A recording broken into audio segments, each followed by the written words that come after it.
Welcome to the Women in Leadership Body, Mind, Soul, and Business podcast. I'm Charlie. And I'm Heather. Together, we are working to connect women in leadership and business to build relationships and empower each other, improving the health and wellness of our community, body, mind, and soul, sharing the heart and soul of who we are and what we do.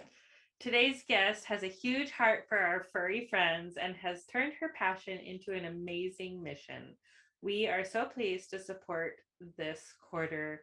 Please welcome to the table the amazing and wonderful founder of the Boogie Bin, Jill Chubbuck. Hi, Jill. So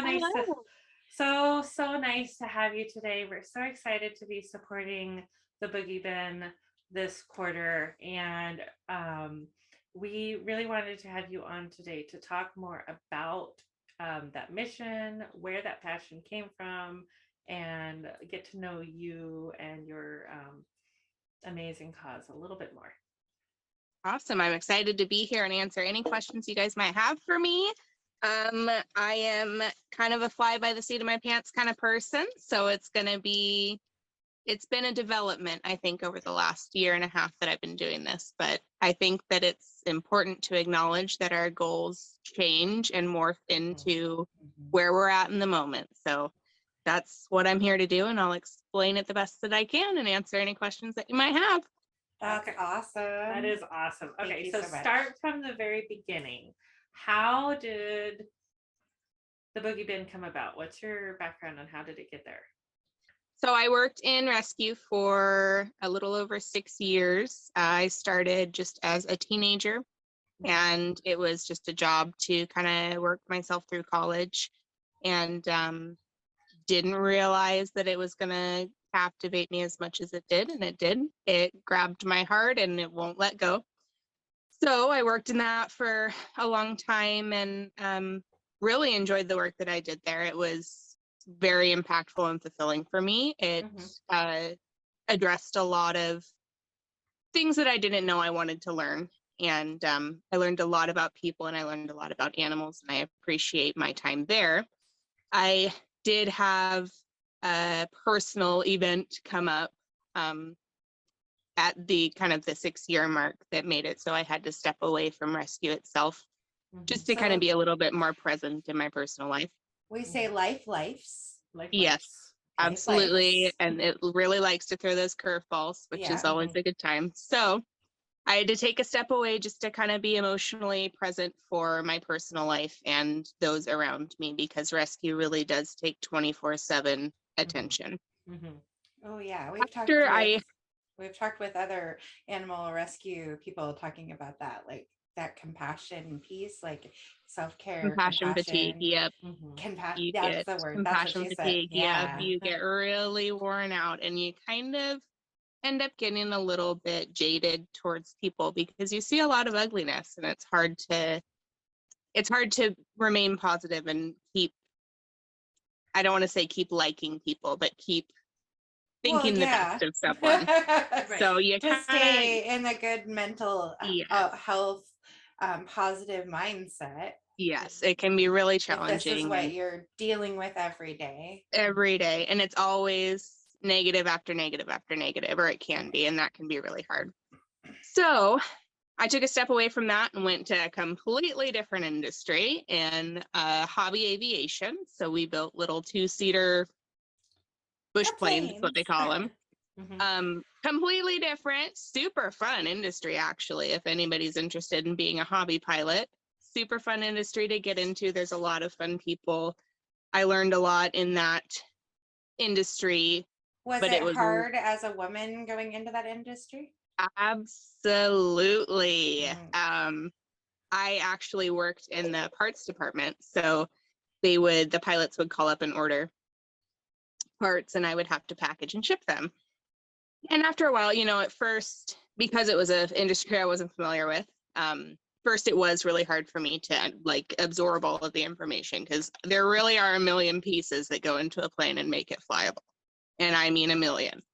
And it's hard to discern what goes where and kind of figure out all the inner workings without having any really formal training. So the pilots would call me up, and after a while, I'm a quick learner if I'm touching things, if I'm actually handling things. Hands-on. So I picked it up pretty quick, and we'd Would you have, get calls like, I need the thing that goes on the thing that goes wee. absolutely. Sure. They would say, my engine's making this sound. What could that be? I have no idea. I still have no idea what that means. So I I'd am pass not that a off to a mechanic. mechanic. Sorry.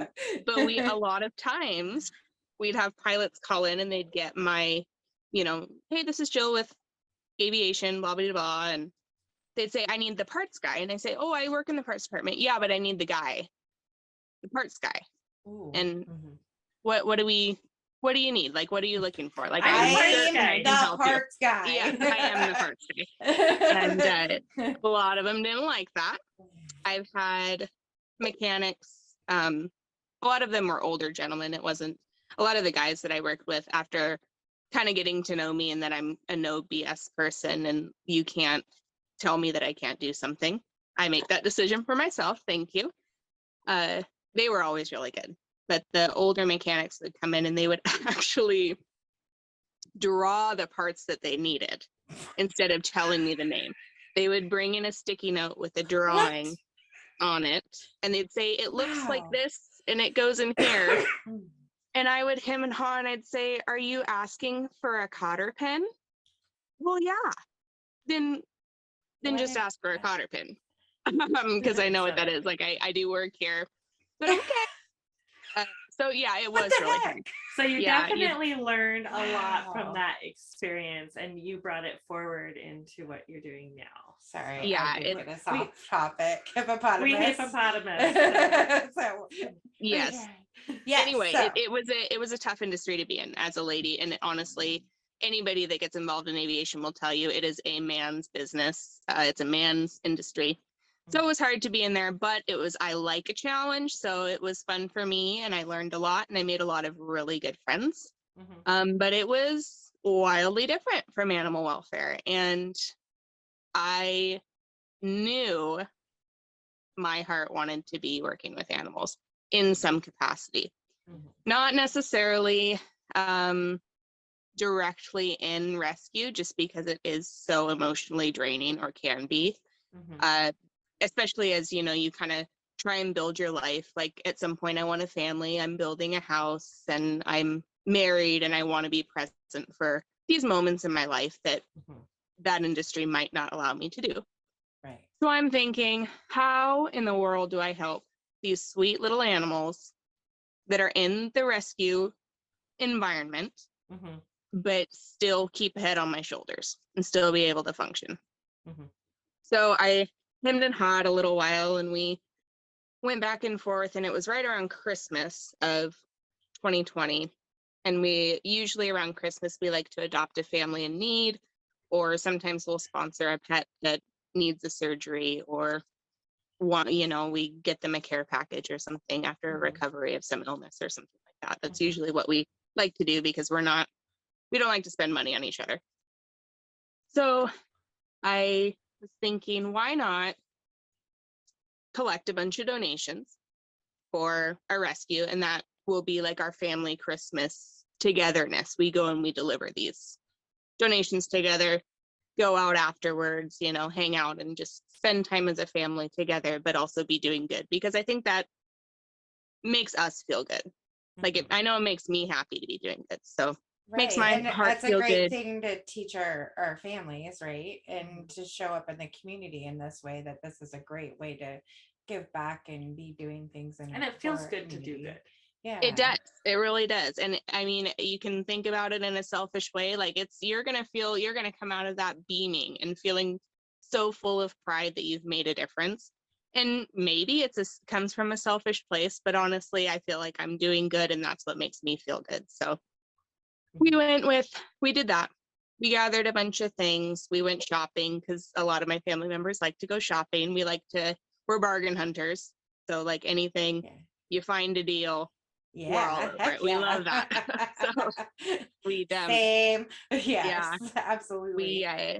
So we gathered all these donations and we had so much fun doing it. I was like, I think we could we could build on this, kind of keep going bigger with this, keep helping. It doesn't have to be around Christmas. A lot of causes get a lot of support around the holidays because when you do good, you feel good, and we like to do those things. But, you know, there's still January, February, March, like there's 12 months in a year that they still need the help. So I'm thinking, and we, you know, spitballed back and forth, like, how do we keep helping? And what's it going to look like for us? What's something that's achievable, that I can maintain easily without losing my marbles? And we kind of just came up with the idea of almost like a Goodwill container, but for animal supplies. And I'm a big proponent for shopping small and shopping local. So I'm thinking, why not put the bins in small businesses? Bring in some traffic that wants to support an animal cause or this cause. Bring in some of that traffic. Maybe they'll find their new favorite shop or their new favorite business to go into, or they're thinking, oh, this business likes to support the community. I'll give them my business, kind of thing.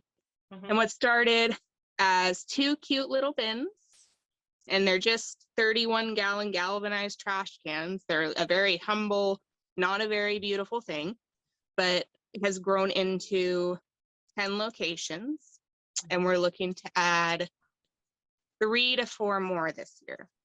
So, and we started in January of 2021. I'm not a math person, so I can't tell you what percentage of growth that is, but we've added a lot compared to. It's pretty big. So it's been so fulfilling being able to, because I love that I go into these businesses and I know the people that have helped me help them become a host. And I get to know the people that work there, and I get to know their families and their stories. And then I get to know these rescues and these network of amazing people that do have the little bit of craziness to open their hearts and minds to the constant emotional turmoil. I'll put it that way. It really is, because it's high highs and low lows. It's not for the faint of heart. It's not for everybody. And I'm getting to know those networks and to actually be the one that physically delivers these donations that we've rounded up from the community to the people that need it most. And they, you know, they look at the pile of things and they say, that'll be great for Samson that just had TPLO surgery. This will be great for that mama Minnie that just had 10 puppies. Like, to be able to hear those stories, that's what keeps me going, is the actual interface with the people, and actually feeling almost the sigh of relief when they get all of these things, because it means that they can keep going and they can keep saving lives. So anybody that donates to the Boogie Bin, really, like, as much as you might not feel it immediately when you do it, it's changing animals' lives all over the state. It really is. And I wish that my supporters could feel that experience when we drop the donations off, because it's amazing. It's incredible, the impact we're making. Have you ever thought about maybe going live when you drop these donations off? I've thought about it. This is my first time putting my face on a screen and videotaping. We're so proud of you. So proud of you. So we would love to, I would love to, I'm just throwing this out there, help you with that. If you wanted us to come with you and help you do deliveries, do the live do a delivery or two to help you get the content and, you know, things, so people can feel what it is that they're doing as they donate. It's a really I don't know, like, I keep going back to the same word. It's pride, and it's not in a selfish, like I'm super great because I do this kind of way. It's just the sense of community that we've created in such. San Camino is a small community, and yes, we've branched out to other counties and stuff, but this community is by far some of the most supportive. It's made up of some of the most supportive people I've ever met. And I love that people message me and they tell me their stories about how they got their dog from the pound, and this was her life and this is her life now, and how an animal has touched their life in a way that they want to give back to them. I love that. That is like worth it tenfold in and of itself. And then just seeing just feeling, I don't know. It's really hard to explain. But it's a really amazing impact that we're making. And I am so lucky that I get to be a part of it. And I kind of get to be the middleman, because I don't think it's not me. I'm not the one that deserves the credit. It's me. I'm simply the middle person that bridges the two sides together. That's so And I'm wonderful. so lucky to be that. Yeah. I'm so lucky And to you're be there. bridging that gap for those like smaller organizations that, someone taking the time to fundraise or ask for donations is literally taking away time from pets. So Absolutely. and so it just is such a beautiful, I'm seeing the picture of I'm getting waves of I can feel goosebumps, the passion. and the passion and just the connectivity that you're bringing these things to them, and they don't have to go out and try to do it. Right? Nope. Yeah. I mean, it's such a beautiful gift, like, because fundraising and doing that that's a full-time job for one person, and that's not their passion, right? Like, if that's not their passion, yes. like, No. yeah. So We're here for the animals. A couple things that I want to touch on before we wrap it up for today is this is something that other people can do in their communities to help support animals and stuff in their communities as well. So if you have questions about that, I'm just throwing you under the bus now, Jill. Jill said that she will get under here. She'll field some questions and like help direct you to where to go, like maybe to start. So like, if you need Get the ball rolling, do the spitballing phase, and you're feeling led to do this in your community, maybe for your state, for your people, this is a transferable model. This isn't like something that's a big secret. Like, this is able to be free to everybody. So nope. And I think we just want to help. And I think that we all have a common goal. And when we all have a common goal, I think that it's pretty cool when we can all come together and achieve those super impactful things. And I love to be a sounding board. I do. I like it. And I like to research. So if you ever are looking for an organization to support, to adopt from, questions about fostering animals, caring for them, anything like that, I'm your gal. I just really like to answer questions about it, and I like to talk to people. So one of the things that we haven't touched on that you are also, real quick, is that you work in animal nutrition. I love animal nutrition. Yeah. And I'm actually they call it a certified pet food expert, something like that. I can't remember what my certification, I should have it posted behind me. But yes, I love animal nutrition. And that's an ever evolving world in and of itself. It really is. It's always changing. And I think that I really like that, because I like to roll with the punches, and I like to learn new things. And, it's like eggs 10 years ago were horrible for you, and now they're good for you again, kind of thing. It's very much like that. It's very similar. So it's always fun for me to answer questions about that and research about it. And it's definitely a passion of mine. I do love it. We don't think about the fad diets for our animals either, right? Like, it's true, because like every once in a while they're like, no, this is what you should be doing, and no, this is what and like you listen to, like, I don't know, I'm gonna feed her what she'll actually eat. How about that? There you go. I was gonna say, you feed the animal in front of you. Yeah. Yeah, absolutely. So Jill, we are so happy to be helping support the Boogie Bin this quarter and really get the word out for the Boogie Bin. And you have 10 locations, you're getting more. And what are some of the locations around town that people can drop off their gently used pet items? So we have 2 locations in Stanwood. One is at Ladders Clothing and Company, down on, what is that, 271st Street. Check them out at the May Pickers Market. That's coming up on the 21st, I think. We have one at Copper House Inc. up by Port Susan Middle School in the YMCA.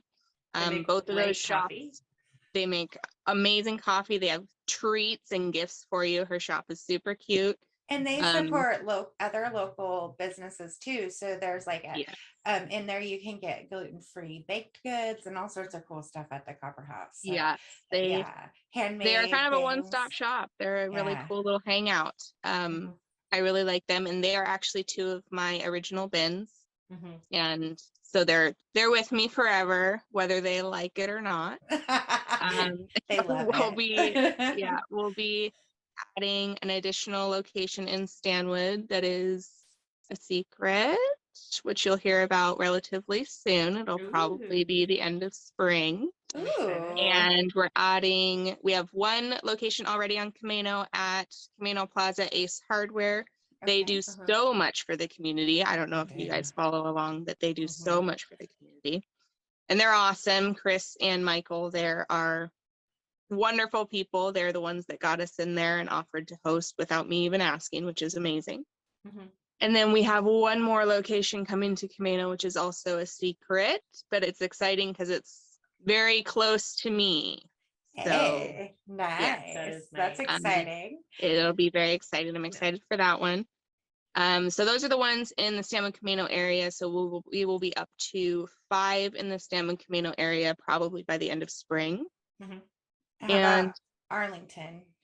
We have, it depends on if you consider Smoky Point Arlington, but we'll say we have 2 in the Arlington Smoky Point area. We have 1 at Jules Animal House, which if you guys are interested in animal nutrition, that is the place to go to answer any of your questions. Those ladies there are amazing. I take my dogs there to bathe them. Mm-hmm. It's a self-serve dog wash. They have all the shampoos, the dryers, the sprayers, and everything. I load my dogs up. I bring them in one at a time from the car.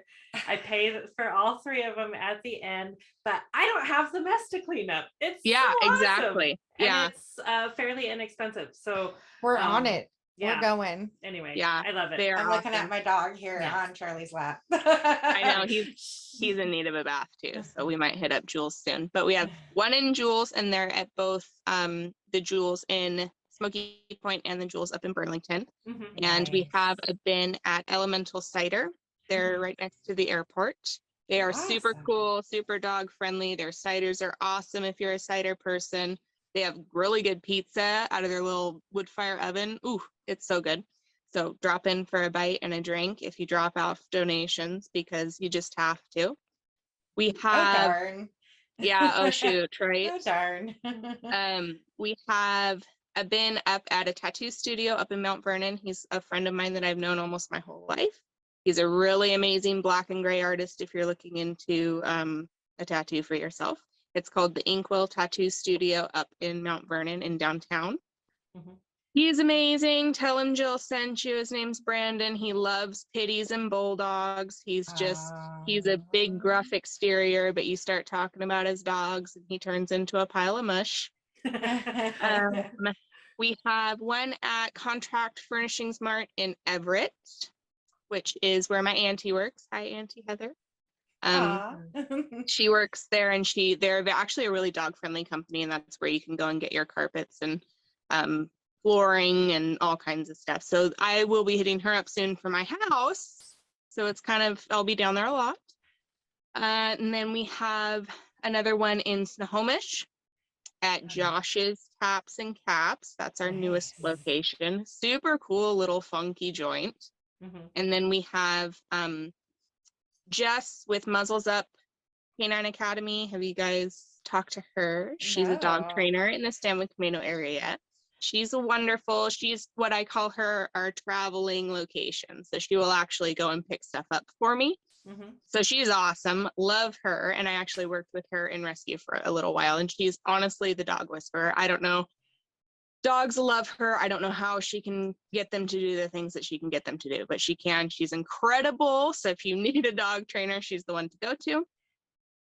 And we have Sisters Espresso Oh, in Bow that they're nice. kind of, we call them kind of an affiliate because they don't have a physical bin, but they'll kind of truck things down to our existing bins for us.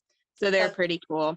And they're, if you follow them on social media, their drinks and food, oh my gosh. Like it's a good thing I don't go up there a lot because I would just be constantly drinking coffee and eating good things. Are you jotting these down? Oh yeah, Oh, we yeah. are really. We are. She's like, you didn't write that one down. So I have a question for you. Have you got in contact with, I think her name is Jill at the Barkery in Marysville? A new pet food bakery. Cassie, yes. Cassie, She yes. will be, okay, this is on the DL. She'll be a location as well once I get the bin set up. I just have to get the liner done. Cool. Awesome. I was We We're thinking, did want adding her to into. take the dogs of podcast I was down thinking for a treat. trying to get a hold of you both and connecting you, like you guys could work good together. It's a fun- Yes, we Yeah. actually I just went on Boogie's birthday, which was April 1st. We went down there and I introduced myself and I got him obviously a birthday treat. And Aw. I had been talking to her before she opened and asking her if she'd be interested, and she is. So it's just about me getting my little ducks in a row and getting my stuff down there. But she will be she'll be one of our additional, what did I say, 3 or 4 locations that we're adding this year. So she'll be one of those. I'm very excited excited. for She's super you. awesome. Yeah. That's cool. That sounds really like I've been adding. spying on her on social media and meaning to connect with her too. So I'm really excited. And about Marysville that. has is it Marysville that has the Pooja Palooza coming up? In the That sounds very right. I'm Yeah. not sure. I'll have to look Uh, now. Oh, look, I have to look. Maybe that's part of the Strawberry Anyway. Festival in Marysville. it'll be on the I don't community calendar know. on the website. Yeah, hit up the website, our website, www.womeninleadershipbsmb.com. We got the community calendar there. We have all the links for Jill and the Boogie Bin, and we will be dropping the flyer there too that has all the locations. Woohoo. So It's on there. It's Yeah, in that there. we're steadily adding to, you guys. It's getting crazy out here. What Right? love you've Isn't it. it been exciting? multiplied. Yeah, it is exciting. It's crazy. It's awesome how supportive everybody's been. So Ooh, I'm just happy to be the middleman. no, not got it. really. I got a hairball. Hold on. Speaking Oh, no. of dogs. she All right, I'm good. She has big dogs All that have Um, fluffy hair. elk hounds. I have elk hounds and they shed like crazy. But we love our dogs and we love supporting the Boogie Bin. Thank you, Jill, so much for coming on with us today at the Women in Leadership Body, Mind, Soul, and Business podcast. We love you and your support of the community and our fur babies so helped, and we truly appreciate you. Well, me appreciate you guys too. Thank you guys so much for having me and for supporting me and helping me spread the word a little bit around town and to all of your guys' followers. And we're the little bin that could, and let's see what we can do together. I think that together we can make a pretty big difference. So Absolutely Yes. can. I'm happy to be here, and I'm so grateful that you guys had me on. Right. And we have a new friend now. So Yeah. it's great, right? Someday know. we'll get to actually see each other and be like, oh my gosh, we already know each other. Right. Yeah. It'll be so fun. Super fun. fun. So It'll happen soon. I'm one of the screechers that walks in. I know you. Excellent. I will match that. Excellent. Yeah. Be prepared. matching that I'm energy. So to our listeners, thank you so much for joining us again on the Women in Leadership podcast. We love you guys. We couldn't do this without your support. And we're really excited about all the great things coming up, and make sure you are checking out the website and staying up to date on all the really cool stuff. Yeah. So we're super excited. And Thank you. Yeah, just thank you. Yeah, Namaste. thank you. Namaste. Namaste. Bye, guys.